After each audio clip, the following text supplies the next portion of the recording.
Малкото момче живеело на 17-ти етаж на сграда в Майами, Флорида.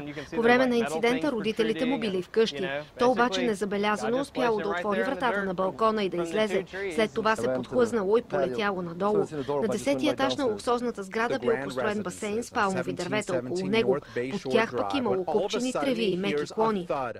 Изведнъж чух нещо в дърветата. Беше странно, защото погледнах за минута, а след това чух хората да крещят, че е паднало дете.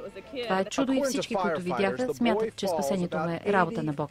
Дядото на детето казва, че случилото се с 4-годишното му внуче е истинско чудо. Ако го видите, ще установите, че има само една малка дръскотина.